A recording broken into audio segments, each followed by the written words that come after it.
এই বাংলাদেশের ২০ কোটি মানুষের কেউ না কেউ, কোনো না কোনো সচেতন নাগরিক এই শাহাবুদ্দিন চুপ্পুর বিচার নিশ্চয়ই চাইবে। এটা হতে পারে কোটি কোটি মানুষের হৃদয়ের প্রত্যাশা যে এই চুপ্পুর বিচার হোক। এখন কথা হলো, সালাউদ্দিন আহমেদ অথবা অন্য কেউ অথবা মাসরুর কয়জনকে দাবিয়ে রাখবে? কেউ না কেউ কোনো না কোনো প্রান্তে বিচার চেয়ে বসবে। কোটি কোটি মানুষের এই প্রত্যাশা পূরণ করার জন্য অবিসংবাদিত নেতা হয়ে কেউ না কেউ এই দাবি তুলবে। যারা এই দাবি তুলবে তারাই মানুষের হৃদয়ের গোপন কথার নেতা হয়ে উঠবে। এখন কথা হলো, চুপ্পু যে অপরাধগুলো করেছে তার অধিকাংশই আদালতে প্রমাণিত না হলেও সামাজিকভাবে প্রমাণিত। মানুষের কাছে এর তথ্য প্রমাণ রয়েছে। সুষ্ঠু একটি বিচার হলেই চুপ্পু ধরা খেয়ে যাবেন ন্যায় বিচারের ব্যারিকেডে। এখন কথা হলো, চুপ্পুকে কারা রক্ষা করতে চায়? এটা তো একটা প্রশ্ন। কেউ না কেউ চুপ্পুকে রক্ষা করতে চায়। সম্প্রতি বক্তব্যগুলো আপনি খেয়াল করলে বুঝতে পারবেন। বাংলাদেশের পত্রপত্রিকাগুলো যদি আপনি খেয়াল করেন, আজকে অর্থাৎ দিস ইজ 27 জুলাই, এই জুলাইয়ের 27 তারিখের পত্রপত্রিকাগুলো চুপ্পুকে নিয়ে বড় বড় নিউজ করতেছে। এখনও first news, first lead, second lead করে চলেছে। আশ্চর্য ব্যাপার হবেন, গতকাল ছিল চুপ্পুর বিদায়ের দ্বিতীয় দিন।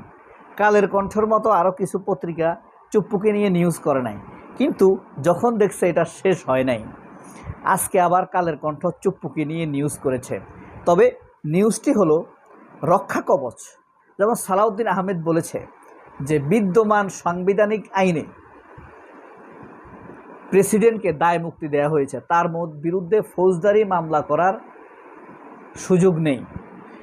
এই বক্তব্যটা কি প্রমাণ করে যে চুপ্পুকে সেভ করার জন্য সালাউদ্দিন এই বক্তব্য দিয়েছে? সালাউদ্দিন আহমেদ চুপ্পুর up to bottom S Alam protection related কর্মকাণ্ড আমাদের কাছে স্পষ্ট। এবং সালাউদ্দিন আহমেদ নিজের এই অপতৎপরতা ঢাকার জন্যই কিন্তু দেখেন আপনি, এই তারেক রহমানের বন্ধু বলে মীর শাহে আলমকে কোণঠাসা করার চেষ্টা করছে কে? এই সালাউদ্দিন আহমেদ। মির্জা ফখরুলকে কোণঠাসা করার চেষ্টা করছে কি বলে? বড় ভাই এই সেই বলে তাকে সাইড করে রাখার চেষ্টা করা হচ্ছে। অর্থাৎ সে যে এস আলমের রক্ষা কবচ, এটা সে সামনে আসতে দিচ্ছে না। আচ্ছা, এর মধ্যে আপনাদেরকে যদি একটা প্রশ্ন করি যে এই যে সালাউদ্দিন আহমেদের ব্যাপারে আপনার প্রেডিকশন কি? সালাউদ্দিনের 5টি কর্মকাণ্ডকে আপনি সুইচ আপ করুন। দেখেন, প্রথম তিনি দেশে এসেই যখন সংবর্ধনা নিতে গেলেন এস আলমের গাড়ি ব্যবহার করলেন। এটাকে সবাই কাকতালীয় ধরে নিল। বাংলাদেশের মানুষ কিন্তু এই সালাউদ্দিনকেই বিশ্বাস করেছিল, প্রথম আলোর নিউজকে বিশ্বাস করে নাই।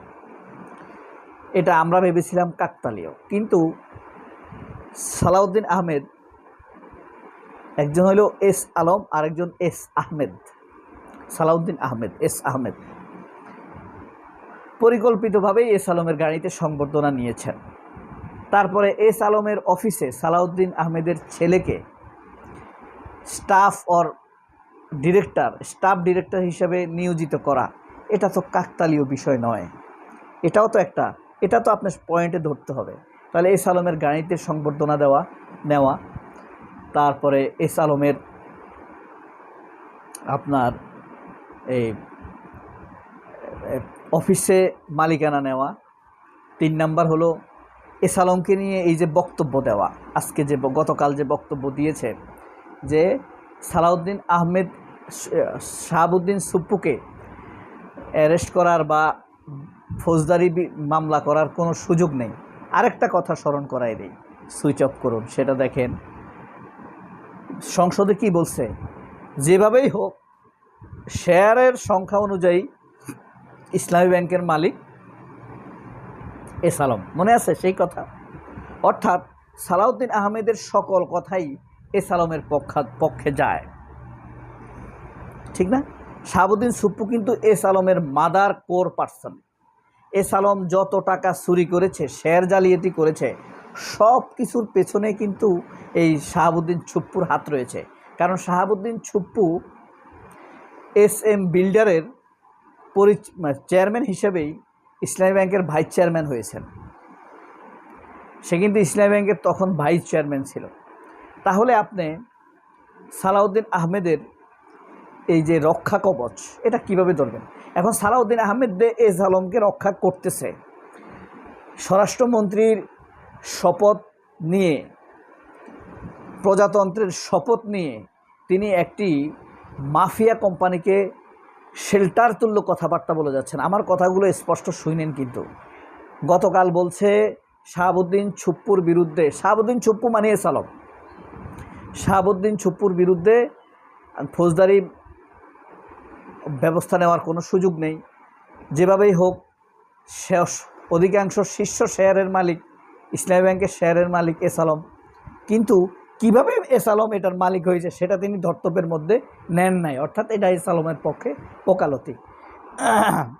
জাতি, এই দেশের নিরীহ মানুষ, নামাজি মানুষ এই সালাউদ্দিন আহমেদের জন্য দোয়া করেছে। সেই সালাউদ্দিন একজন মাফিয়া ব্যক্তিকে, এস আলমকে, এস আলমের সাঙ্গপাঙ্গদেরকে রাষ্ট্রের উপরে স্থান দিচ্ছে। এই সালাউদ্দিনের জন্য সাধারণ মানুষ যদি অভিসম্পাত, বা আমি এই ফজরের সময় কথা বলতেছি, এখন ফজরের পর পবিত্র সময়, অভিশপ করা শুরু করে, তাহলে সালাউদ্দিনের পতন কত দ্রুত হইতে পারে শুধু মানুষ সেটার জন্য অপেক্ষা করে। পতন তো নিশ্চিত হবেই, কত দ্রুত হবে সেটার জন্য মানুষ অপেক্ষা করার সম্ভাবনা উড়িয়ে দেওয়া যায় না। অভিশাপ তোমার জন্য প্রার্থনা অভিশাপে রূপান্তরিত হতে পারে। সালাউদ্দিন আহমেদ মানুষের অর্থকড়ি ব্যবহার করে স্বরাষ্ট্রমন্ত্রী হয়। গাড়ি, বাড়ি, সম্পদ, পোশাক, এসব কার ব্যবহার করে? আমার, আপনার, জনগণের। এসব ব্যবহার করে রাষ্ট্রের মর্যাদার উপরে এই মাফিয়া গ্রুপকে স্থান দিচ্ছে, ন্যায় বিচারের পক্ষে বাধা হয়ে দাঁড়াচ্ছে। শাহাবুদ্দিন সুপ্পুর বিচার চাওয়া কোটি কোটি মানুষের প্রত্যাশা। স্বরাষ্ট্রমন্ত্রী হয়ে সে বলে তার বিরুদ্ধে ফৌজদারি মামলার উদ্যোগ নেওয়ার বা ফৌজদারি ব্যবস্থা নেওয়ার কোনো সুযোগ নেই। আগেই সে তার মন্ত্রণালয়কে, আইন বিভাগকে, আইন মন্ত্রণালয়কে, স্বরাষ্ট্র মন্ত্রণালয়কে, বিচার বিভাগকে সে এই কথা বলে সরকারের বার্তা পৌঁছে দিল যে এস আলমের পক্ষে বা শাহাবুদ্দিন সুপ্পুর পক্ষে রয়েছে এই সালাউদ্দিনেরা, তারেক রহমানেরা, বিএনপিরা। এখন যেহেতু সালাউদ্দিন আহমেদ এই কথা বলেছেন, এর দায় কিন্তু তারেক রহমানের দিকে যায় না? যায়। কারণ সালাউদ্দিনের কাছের লোককে, এই তারেক রহমানের কাছের লোককে, প্রধানমন্ত্রীর কাছের লোক সালাউদ্দিন আহমেদ। এখন সালাউদ্দিন আহমেদের নিজে যে গুটুগুলো করতেছে, যে অপতৎপরতা, যে অপব্যবস্থা, এস আলমকে রক্ষার, ইসলামী ব্যাংকে হস্তক্ষেপ, সুপ্পুকে বাঁচানো, সে এই সবকে আড়াল করতেছে মীর শাহে আলমকে দিয়ে, মির্জা ফখরুলকে দিয়ে। বুঝতে পারছেন? কোথায় যাবেন আপনি? কার কাছে আশ্রয় প্রশ্রয় চাইবেন? তাহলে সালাউদ্দিন হলো এস আলমের রক্ষা কবচ, সেটা চূড়ান্ত মাফিয়ার রক্ষা কবচ সালাউদ্দিন। এস আলম, চুপ্পু ও এস আলমের রক্ষা কবচ হলো এই সালাউদ্দিন আহমেদ। সবাই অনেক ভালো থাকবেন। আল্লাহ হাফেজ। আসসালামু আলাইকুম।